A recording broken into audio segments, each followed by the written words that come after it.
Everyone, इस video में बात कर लेते हैं शिपिंग कॉर्पोरेशन ऑफ इंडिया की। क्विकली एनालिसिस देख लेते हैं। चैनल को लाइक एंड सब्सक्राइब करना मत भूलिएगा। तो शिपिंग कॉर्पोरेशन ऑफ इंडिया में देख रहे होगे, कुछ दिन पहले एनालिसिस कर रहे थे और ये वही पुराने लेवल्स हैं एज इन। साथ ही साथ मैंने कहा था उस टाइम कुछ लेवल्स बता के कि अगर स्टॉक यहाँ से ऊपर नहीं जा पाया तो एक करेक्शन नियर बाय है और वो करेक्शन देखने को मिला है। मैंने कहा था 300 के बाद मिलेगा या पहले मिलेगा, बट डेफिनेटली मिलेगा। और करेक्शन का मैंने इसलिए बोला था क्योंकि स्टॉक ने बहुत ही जल्द 16 डेज में से 70% रिटर्न्स निकाल दिए थे इसीलिए। और साथ ही साथ यहाँ से जो लास्ट 4 कैंडल्स जब बनी थी तब मैंने कहा था ये अनइवन हो रखा हैगा, क्योंकि कैंडल्स ये हेल्दी कैंडल्स नहीं है। जब भी स्टॉक ऊपर की दिशा पकड़ता है तो कहीं न कहीं एक पुल बैक तो नेसेसरी होता है, वो कहीं न कहीं बन ही नहीं रहा था। इसीलिए मैंने कहा था कि फॉल डेफिनिटली बनेगा, बट सावधानी ज़रूर बना के रखिएगा, क्योंकि 300 सस्टेन करने के बाद बनेगा या 300 के पहले। तो एज़ इट इज़ 300 के पहले अपन को ये करेक्शन देखने को मिल गया और आप देखें उन्हीं लेवल्स पे अपन को एग्जैक्ट सपोर्ट लेते हुए दिख रहा है। यहाँ भी आज देखें वही लेवल काम करते हुए नजर आए 250 के अराउंड। कल भी अपन को वही लेवल काम करते हुए नजर आए। तो अब आगे क्या वो देखते हैं। यहाँ पे आप देखेंगे कि जो अपन को मोमेंटम देखने को मिला है आज, वो कहीं ना कहीं बियरिश रहा है और कल भी अपना बियरिश मोमेंटम ही था।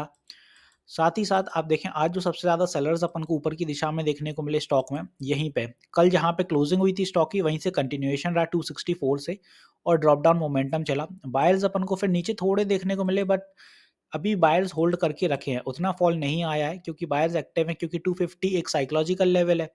तो आप देखेंगे ये पूरा ही जोन यहाँ से यहाँ तक का ये पूरा जोन कहीं ना कहीं भी बायर से भरा हुआ है। तो फिलहाल अभी उतना नहीं गिर रहा है, बट कब तक होल्ड कर सकते हैं ये नहीं कहा जा सकता, क्योंकि स्टॉक बियरिश हो रहा है 4 आवर्स पे।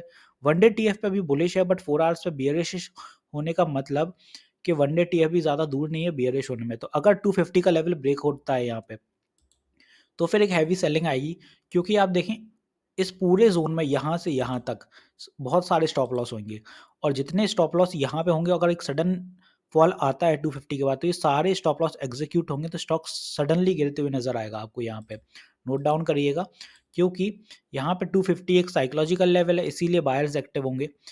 बायर्स अपन का जो नेक्स्ट सपोर्ट नीचे की दिशा में बनता हुआ नजर आएगा वो रहेगा 240 के अराउंड समवेयर हेयर, और उसके बाद अपना जो नेक्स्ट सपोर्ट है शॉर्ट टर्म वो यहाँ कहीं हैगा 231 के आसपास। तो अगर फॉल बनता है तो यहाँ तक तो चेक करेगा ही, स्टॉक टेस्टिंग होगी 240 एंड टू बी फर्दर 232।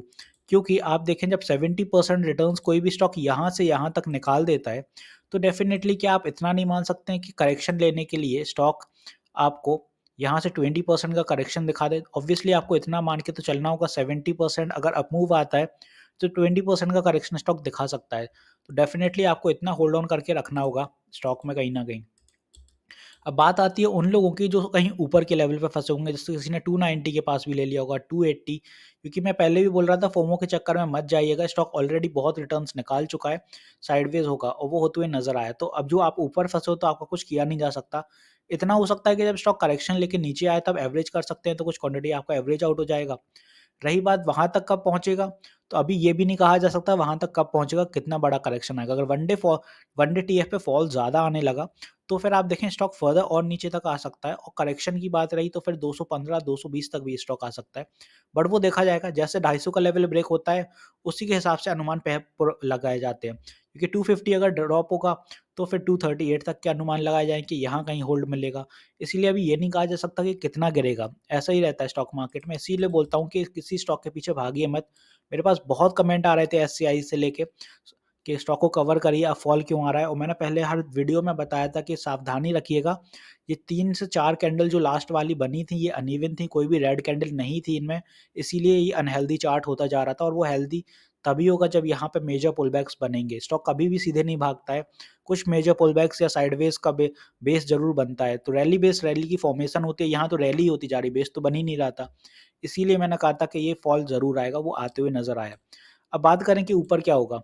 कल के दिन अगर मान लीजिए स्टॉक सपोर्ट ले लेता है, क्योंकि अभी भी कंप्लीट बियरिश नहीं हुआ है 4 आवर्स पे और वनडे टीएफ पे, तो 4 आवर्स पे अभी भी थोड़ा बहुत बुलिश रहेगा। तो अगर सपोर्ट ले लेता है 250 पे तो यहाँ से आपके आंकड़े बदल सकते हैं, रिवर्स आ सकता है। तो अगर रिवर्सल यहाँ से आता है तो क्या रहेगा कि कल अगर 250 का सपोर्ट ले लेता है स्टॉक तो अपना ऊपर की दिशा में जो पहला टारगेट होगा वो यही रहेगा 264। Next target in the same line will be somewhere around at 271 here, और फिर इसके बाद जो तीसरा टारगेट होगा आपका वो रहेगा यहाँ से 280, बस ये 3 शॉर्ट टर्म टारगेट हैं। वो तब होगा जब यहाँ पे आपका स्टॉक सपोर्ट लेगा इस लेवल पे 250 पे। 250 अगर सपोर्ट नहीं ले रहा है तो नीचे आएगा 238 पे, सपोर्ट ले लिया तो यहीं से रिवर्सल लेने की कोशिश करेगा, बिकॉज़ अभी कंप्लीट बियरिशनेस नहीं आई है 4 आवर पे। अगर 4 आवर बियरिश हो जाएगा तो वन डे टीएफ तब गिरेगा और वो 250 के बाद ही होगा। 250 एक बार टूटता है तो बियरिश ज़्यादा हो जाएगा फिर। तो होपफुली अब आपको समझ आ गया होगा क्या मोमेंटम रहने वाला है स्टॉक में। वीडियो यहीं तक रखते हैं, मिलते हैं नेक्स्ट वीडियो में। This is me Shubham Yadav signing off.